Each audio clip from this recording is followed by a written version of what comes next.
Hi friends, तो कैसे हैं आप लोग। भाई आज की हमारी वीडियो होने वाली है माँ वैष्णो देवी कटरा के ऊपर। तो ये कंप्लीट टूर गाइड रहेगा आपके लिए कि आप माँ वैष्णो देवी कैसे जाना है, कहाँ पे ऑनलाइन बुकिंग होती है, आप रूम कहाँ लेना सही रहेगा, नीचे या फिर ऊपर भवन के पास या अर्धकुंवारी में। हर एक चीज़ डिटेलिंग में आपको दूंगा। कौन सा रूट यानी कि कौन सा मार्ग लेना है, अच्छा कौन सा रहेगा, सारी डिटेलिंग रहेगी।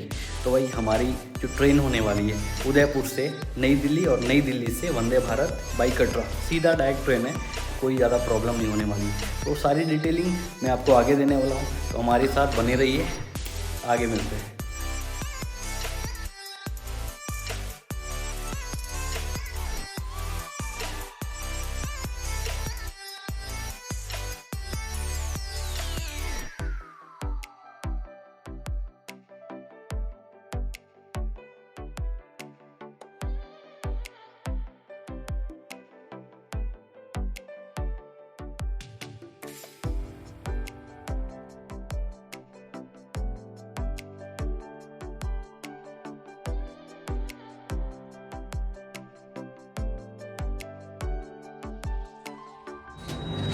ट्रेन अपने टाइम से चल रही है और हम कोटा पहुंचने वाले हैं। ठंड नॉर्मल है, वैसे कुछ खास नहीं है अभी। सुबह के 4 बजे मैं दिल्ली पहुंच जाऊंगा और वहां से 6 बजे की है वंदे भारत, जो कि सीधा कटरा पहुंच जाएगी।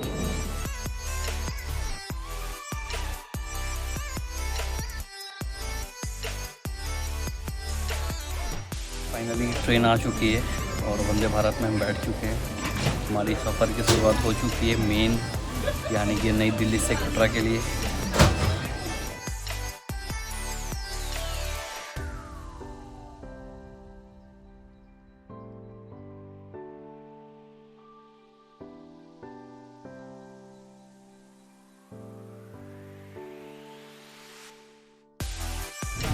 भाई all time favourite veg cutlet, और ये वंदे भारत का काफ़ी टेस्टी है। मॉर्निंग के ब्रेकफास्ट में ये सब सारी चीज़ मिल जाती है, तो आप 12-1 बजे तक आराम से सरवाइव कर पाओगे। बाकी 2 बजे तक फिर से लंच करा देते हैं वो। दिल्ली से 8 घंटे का ये सफ़र करने के बाद फाइनली माता का मंदिर दिखा हमें, साथ ही साथ हेलीकॉप्टर भी उड़ती हुई दिखी हमें। अगर आप बाय एयर जाना चाहते हो तो उसकी डिटेलिंग मैं डिस्क्रिप्शन में ऐड कर दूंगा, आप देख लेना।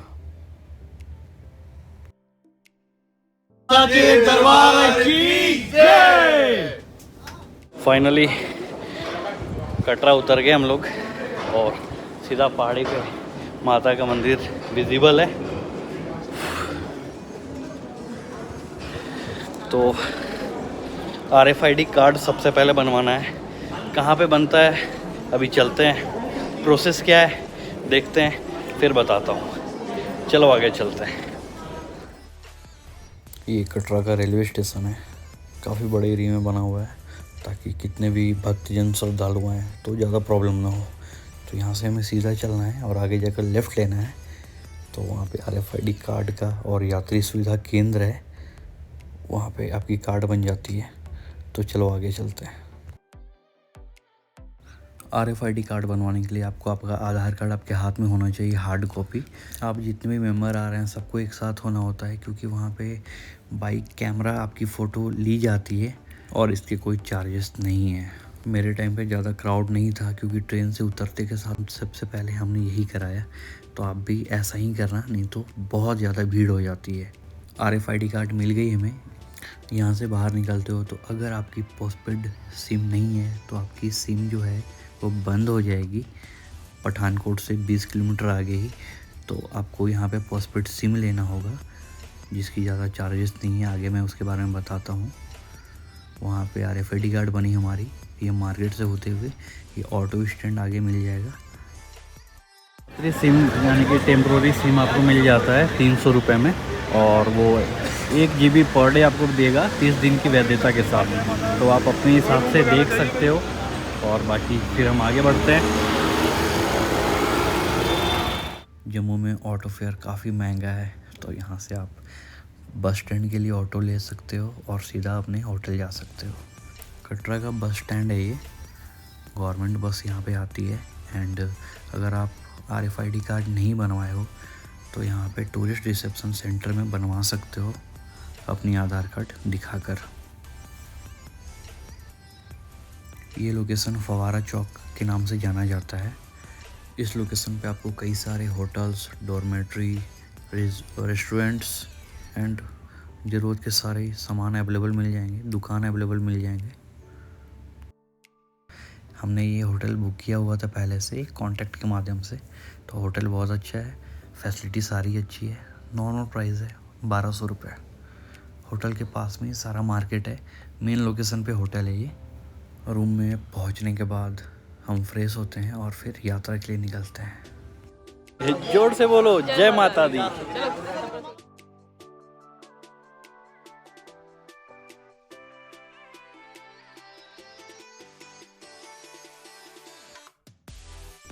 और यहाँ से आपको सीधा व्यू दिखता है मंदिर के रास्ते का, एंड ऊपर टॉप में अर्धकुंवारी जी हैं। यात्रा पूरी करने के बाद सारे लोग जो रेड पट्टी सर पे बांध कर जाते हैं वो मनोकामना बोल कर यहीं पे बांध देते हैं, और ऐसा मानना है कि मनोकामना पूरी होती है। यहाँ से चेकिंग पॉइंट का रास्ता शुरू होता है। यहाँ पे आपको अपनी बैग काउंटर पे रखनी होती है, एक्सरे के माध्यम से चेक होता है।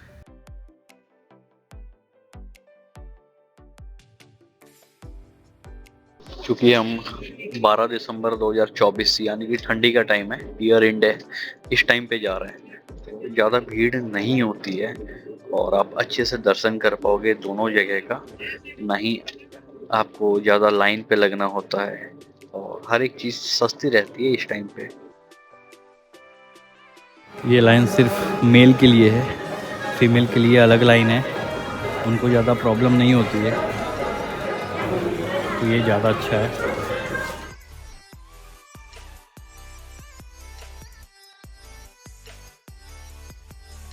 यात्रा के दौरान कोई भी बड़ा बैग आप लेकर मत जाना, लेकर जाने का कोई मतलब नहीं है। लॉकर उपलब्ध है, आप वहाँ पे रखवा देना।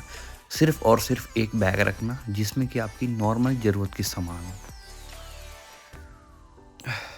ये देखो यहाँ पे काफ़ी भीड़ लगी हुई है, लोग यहाँ से खच्चर, घोड़ा, पालकी वगैरह बुकिंग कराते हैं। तो सबकी एक रेट चार्ज है, कुछ लोग ऑफलाइन भी कराते हैं तो इनका चार्ज नॉर्मली रहता है, कोई ज़्यादा नहीं रहता है। अगर ज़्यादा बोलते हैं तो आप डिस्काउंट करा सकते हो बातचीत करके। ये ट्रॉली जो बच्चों की है, एक्चुअली ये बच्चों की नहीं है, बड़ों की भी है। कई लोग वापस आते टाइम या फिर जाते टाइम भी मैंने देखा बड़े भी वापस बैठ के आते हैं इसमें। इसका चार्ज वो लोग 400-500 रुपये लेते हैं। और बाई रेंट पे अगर आपको अपने बच्चों को लेके जाना है तो 400 रुपये में मिल जाता है ईज़िली। यात्रा के दौरान आप किसी भी रास्ते से जाओ, हर एक चीज़ अवेलेबल है। बट पुराना रास्ता ये ज़्यादा पॉपुलर है तो ज़्यादा भीड़ इस रास्ते में होती है। मैं प्रेफर करूँगा आप यही रास्ता लेना। आने जाने के रास्ते में कई सारे स्टूडियो टाइप के बने हुए हैं, जैसा ये देख पा रहे हो आप। यहाँ पे माता का प्रारूप जैसे गुफा में माँ है वैसे ही बना हुआ है, तो आप यहाँ पे फोटोग्राफी करा सकते हो, कि चार्जेबल होता है। अंदर जाने का, मंदिर जाने का रास्ता ये है, भवन जाने का। और किसी को अगर बाहर निकलना हो, जो वापसी में आते हैं जो लोग, वो इस रास्ते से बाहर चले जाते हैं। आप पौनी, पालकी, पिट्ठू की बुकिंग करा सकते हो। सिर्फ और सिर्फ कैश लेते हैं, उसका ध्यान रखना अगर आप आ रहे हो तो। और इसके साथ ही ये डिटेलिंग, नया रास्ता भी बना हुआ है हाल ही में, तो उस रास्ते में खच्चर, पालकी और घोड़े का आवागमन नहीं होता है, तो काफ़ी क्लीन है और थोड़ा सुनसान भी है। अगर आप ग्रुप में जा रहे हो तो उस रास्ता को ले सकते हो, नहीं तो फिर ये रास्ता बेस्ट है। साइन बोर्ड की तरफ से कुछ इंस्ट्रक्शंस हैं जो आप पढ़ लेना। और ये हम पहुंच गए बाल गंगा के पास या बाण गंगा। पानी बहुत ज़्यादा क्लीन है। ऐसा कहा जाता है कि जब बजरंगबली को प्यास लगी थी तो माँ ने तीर से यहाँ पे गंगा प्रकट किया था और बजरंगबली पानी पिए थे, एंड माँ ने यहाँ पे अपना बाल धोया था, तब से इसका नाम बाल गंगा या बाण गंगा के नाम से प्रसिद्ध है। यहाँ पे टॉयलेट फैसिलिटी अवेलेबल है बोथ मेल एंड फीमेल के लिए। यहाँ पे आप स्नान घर भी है, जो लोग नहाना चाहते हैं वो नहा लेते हैं ईजिली, कोई प्रॉब्लम नहीं है।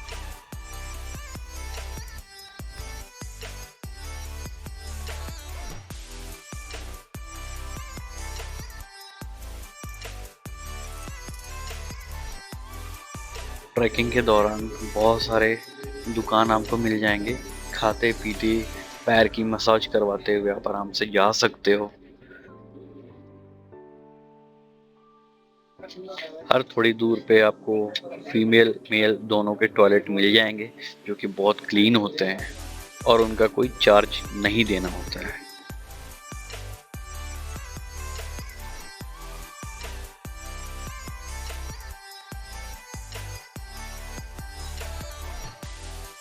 यात्रा के दौरान कोई भी इमरजेंसी पड़ती है आपको किसी भी चीज़ के रिलेटेड, तो आप दिए हुए नंबर पे बात कर सकते हो।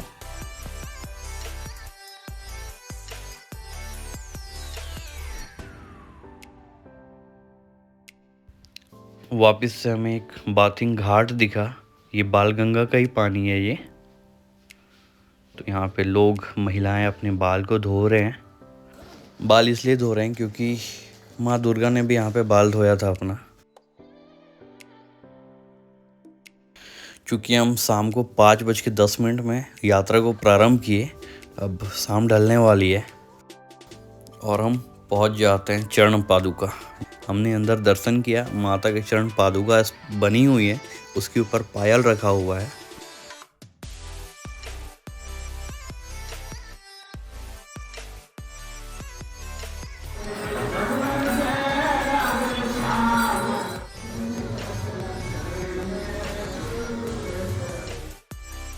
आप इस बात का ध्यान रखना कि चढ़ते टाइम सीढ़ियों का प्रयोग मत करना, आप बहुत जल्दी थक जाओगे और पैर में क्रैम्प्स पड़ सकते हैं।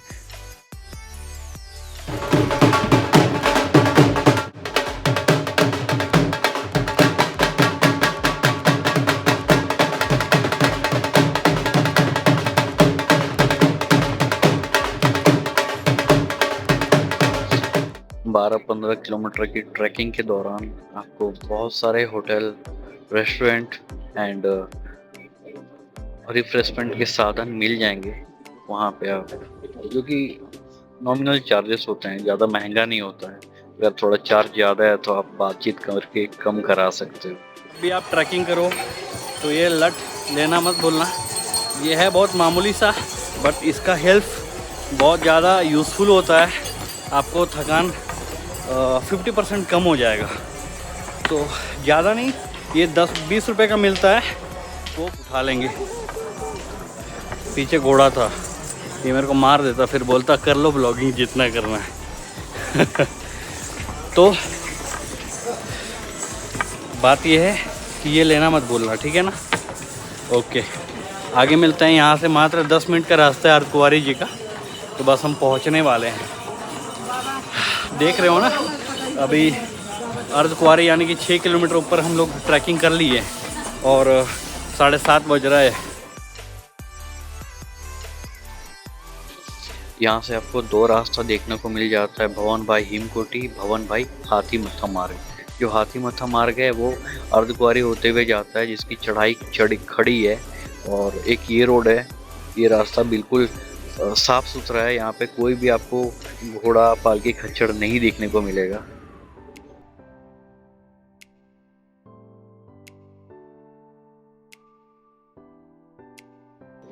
अर्धकुंवारी से भवन जाने के लिए एक और सुविधा उपलब्ध है, ये 4 व्हीलर की। तो इसके लिए पहले से ऑनलाइन बुकिंग कराना पड़ता है, काफ़ी वेटिंग होती है। तो ऑनलाइन बुकिंग कराने की जो लिंक है मैं डिस्क्रिप्शन में डाल दूंगा पूरी डिटेल्स के साथ, तो आप वहाँ से करा लेना। इन गाड़ियों की बुकिंग आपको तकरीबन 1.5 से 2 महीने पहले करानी होगी, तभी अवेलेबिलिटी मिल पाएगी। यहाँ देखिए बहुत अच्छे से बताया गया है कि अर्धकुंवारी जाने का ये रास्ता है, जो कि खड़ी चढ़ाई है, और भवन जाने का रास्ता जो कि ये है। कुंवारी से जहाँ एक रास्ता कट जाता है अर्धकुंवारी को, दूसरी रास्ता सारा कोर्ट की तरफ से आती है। वो रास्ता बिल्कुल क्लीन है, ये नया रास्ता बना है और ये 1 किलोमीटर शॉर्ट पड़ता है। रास्ता देख सकते हो बिल्कुल क्लीन है, कहीं घोड़े खच्चर के पॉटी वगैरह नहीं है, आप इसमें आराम से जा सकते हो।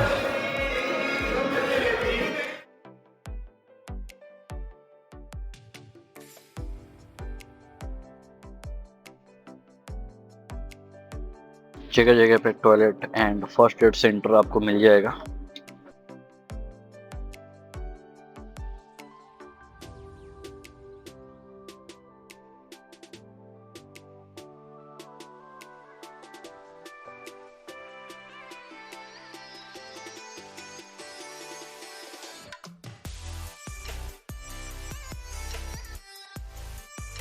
डोसा पॉइंट है, तो यहाँ डोसा खाने से पहले आपको काउंटर से बिल लेना होता है।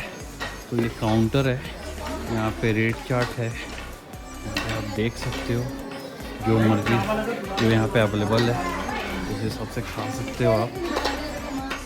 भाई अनबिलीवेबल, बहुत अच्छा टेस्ट था डोसा का।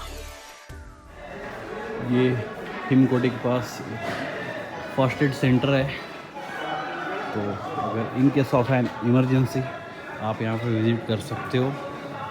ये 24 आवर्स इनका रहता है, बट एक बार जो यहाँ पे पुलिस चौकी रहती है उनसे कांटेक्ट करना पड़ेगा, तो फिर जो नाइट शिफ्ट वाले लोग रहते हैं वो उनको बुला देंगे। तो चलिए आगे चलते हैं। यहाँ पे आप देख रहे होगे भवन 3 किलोमीटर है, बट 3 नहीं होता है, ये 1 किलोमीटर 1.5 किलोमीटर ज़्यादा ही होता है। तो उसका आप पहले से माइंड सेट करके रखना, थोड़ा मोड़ा ज़्यादा रहता है। कुछ कुछ लोकेशन ऐसे हैं जहाँ पे पत्थर गिरने के चांसेस होते हैं, वहाँ पे वार्निंग साइन बोर्ड लगे हुए हैं, तो वहाँ पे आप रुकना मत, फोटोग्राफी मत कराना, वहाँ से सीधा आगे निकलना।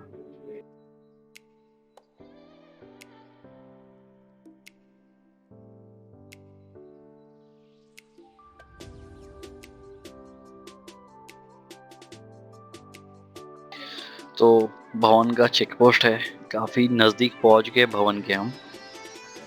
चेक पोस्ट के अंदर गुजर के जाना होता है। भवन के पास लॉकर सुविधा, डॉर्मेट्री एंड होटल में है। तो होटल एंड डॉर्मेट्री बुकिंग के लिए पहले से आपको कराना होता है, जिसका लिंक मैं दे दूंगा आपको, आप वहाँ से करा लेना और 1-1.5 महीने पहले कराना। ऑफलाइन भी जाके आप चेक कर सकते हो, अगर एबिलिटी रही तो आपको मिल जाएगी।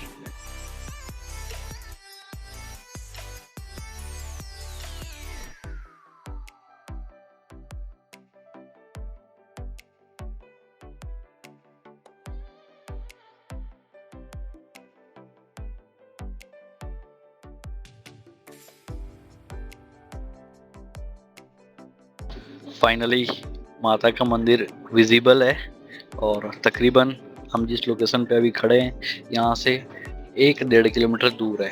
तो उससे पहले आपको अपने सारे सामान, आपके शूज़ वगैरह सारे लॉकर में रखने होंगे। तो चलो आगे मिलता हूँ। फाइनली हमारा दर्शन हो गया माता वैष्णो देवी का। इसमें 3 पिंड है, पहली माँ काली हैं, दूसरी माँ वैष्णवी हैं और तीसरी माँ लक्ष्मी है। इन तीनों माँ का बहुत अच्छे से हमारा दर्शन हो गया। तो दर्शन का कुछ सिस्टम ये है कि मैं बैक कैमरा करके बताता हूँ। जैसा कि मैंने पहले बताया, मंदिर में दर्शन से पहले आपको लॉकर में आपके सारे इलेक्ट्रॉनिक गैजेट्स, शूज़ एंड जो भी आपके पास है, बेल्ट वगैरह सब चीज़ रख के जाना होगा। कुछ कैश रख सकते हो आप, बाकी लेकर कुछ भी नहीं जाना होता। ये रास्ता है जाने का, मार्ग है मंदिर का, और उधर से वापस आना है। क्योंकि फ़ोन जमा हो गया था तो आगे का वीडियो मैं नहीं बनाया। जैसा कि मैंने पहले बताया था, 5:10 में शाम पे हम शुरू किए थे अपनी ट्रैकिंग, और दर्शन करके टाइम हो चुका है 11:15 और अब भूख लगी है। तो आसपास में बहुत सारे होटल हैं, रेस्टोरेंट हैं and Domino's and all very things है, तो जो मर्जी आप खा सकते हो। अब हमारी ट्रैकिंग शुरू होती है भैरव जी के दर्शन के लिए।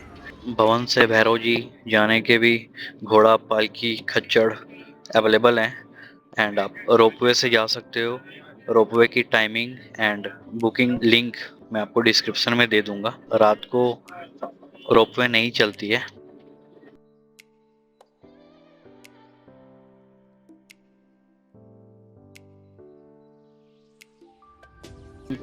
भवन से भैरव जी जाने के लिए रैंप बने हुए हैं। अब बाई रैंप या बाई स्टेयर आप जा सकते हो। तो देख लो कितनी हाइट पे और कितनी खड़ी चढ़ान है भैरव जी के लिए। उस टॉप पे जाना है हमें, वहां से भी और आगे है।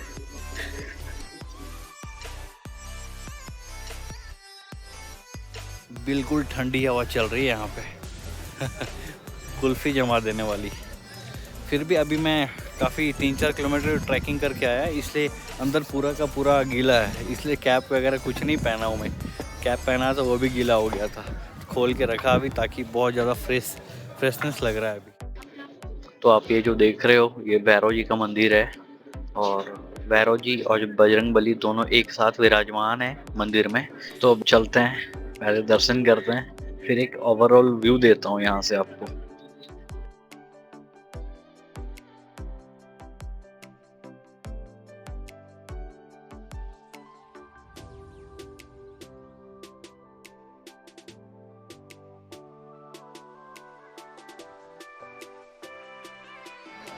यहाँ से आपको ये जो रूट जा रही है ये अर्धकुंवारी होते हुए कटरा को जाएगी। हम अभी इसी रूट से जाने वाले हैं, और आप नीचे देख सकते हो बहुत अच्छे से पूरा का पूरा कटरा आपको दिख रहा होगा। ये आने जाने का रास्ता है जिससे हम ऊपर आए हुए हैं अर्धकुंवारी भवन होते हुए भैरव जी को, और ये पूरा कटरा आपके सामने है। क्योंकि ये रात का टाइम है, तो दिन के टाइम में व्यू तो बहुत अच्छा होता होगा यहाँ का। तो रात को मैंने कवर किया है। आप अगर दिन को आ रहे हो तो एंजॉय करना दिन के व्यू को। माँ वैष्णो देवी का भवन है ये, और आप इसे भैरव जी के पर्वत से देख रहे हो। तो काफ़ी हाइट पे हम लोग अभी। तो भाई रात के 1 बज रहे हैं, और हम भैरव बाबा के दर्शन करने के बाद अब वापस कटरा निकल रहे हैं। तो कटरा निकलने के लिए वापस से आपको भवन जाने की आवश्यकता नहीं, अगर आप सामान लेके आए हो तो। आप यहाँ से सीधा भैरव बाबा से सीधा 11-11.5 किलोमीटर पड़ता है, आप सीधा यहाँ से कटरा जा सकते हो अर्धकुंवारी के रास्ते। तो चलिए, मैं तो निकल रहा हूँ, बाकी आपको आगे दिखाता हूँ कैसे जाना है।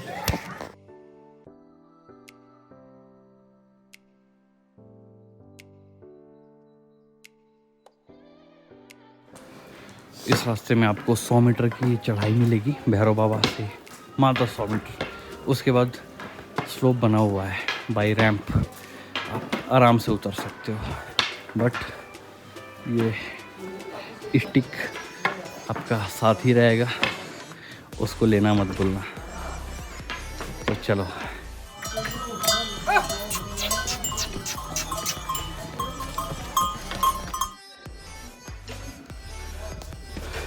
ये जेंट्स टॉयलेट है। ये भाई आपके एक्सपेक्टेशन से भी ज़्यादा क्लीन है। ये सिर्फ यहाँ का नहीं बता रहा हूँ मैं, ये पूरे कटरा का बता रहा हूँ मैं। आप जब भवन के लिए चढ़ाई शुरू करते हो मार्ग में, तब से हर एक कुछ दूरी पे आपको टॉयलेट मिल जाएगी। तो सारे क्लीन होते हैं, मेल फीमेल दोनों के। ओडोनिल एंड हार्पिक सारी चीज़ अवेलेबल रहती है वहाँ पे। इस रास्ते से हम सांजीचत, यहाँ से 2 किलोमीटर पड़ेगा हमें, तो हम आगे बढ़ते हैं। इस रास्ते में भी सेम बैठने की फैसिलिटी अवेलेबल रहती है, और कुछ दूरी पे चाय कॉफ़ी के शॉप हैं। तो ज़्यादा टाइम हमने अर्धकुंवारी को कवर नहीं किया था, और ये अर्धकुंवारी में पहुंच गए हम लोग। इस रास्ते में आप अर्धकुंवारी का दर्शन करना चाहते हो तो ईज़िली कर सकते हो। और अर्धकुंवारी जी का इतिहास कुछ ऐसा है कि भैरव बाबा से बचने के लिए माँ यहाँ पे 9 महीने तक गुफा में रही थी और तपस्या की थी। तो उसी गुफा में लोग दर्शन करते हैं। दर्शन करने के लिए भी लाइन लग रही होती है, बहुत लंबी कतार रहती है, स्लॉट बाय स्लॉट वो दर्शन कराते हैं। अगर आप अर्धकुंवारी में स्टे करना चाहते हो तो सेम प्रोसेस है ऑनलाइन का। ऑनलाइन में आप 1-1.5 महीने पहले बुकिंग कराते हो, या फिर ऑफलाइन में चेक कर सकते हो, अवेलेबिलिटी के हिसाब से आपको रूम मिल जाएगी। अर्धकुंवारी जी होते हुए हम नीचे आ चुके हैं और अब हमें अपना RFID कार्ड यहाँ पे जमा करना है और यहाँ से बाहर जाने का रास्ता है। अब हम कटरा मार्केट एक्सप्लोर करने वाले हैं, तो लास्ट तक बने रहना। ये कटरा का फवारा चौक है। फवारा चौक के पास मेन मार्केट है, तो यहाँ पे बहुत सारी चीज़ें आपको मिल जाएगी। अखरोट, प्रसाद, गर्ल्स बॉयज़ के बहुत सारी चीज़ हैं, तो आप देख सकते हो, चेकआउट कर सकते हो।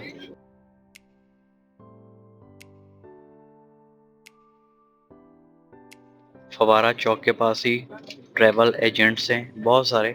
अगर आपको यहाँ से कहीं और जाना है तो आप इनसे बुकिंग करा के जा सकते हो।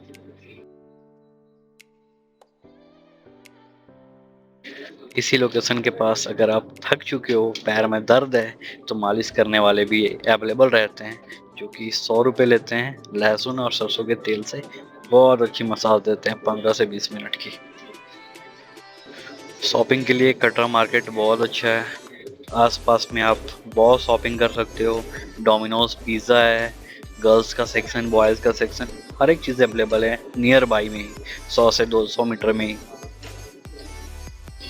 खाने पीने का भी कोई लोड नहीं है, स्ट्रीट फूड अवेलेबल हैं, रेट जेन्युइन है। अगर आपको होटल में खाना है, हाइजीन का ध्यान रखना है, तो 110 रुपये में जनरल, 160 में स्पेशल थाली और 180 में पंजाबी थाली मिल जाती है, जिससे कि आपका पेट आराम से भर जाएगा।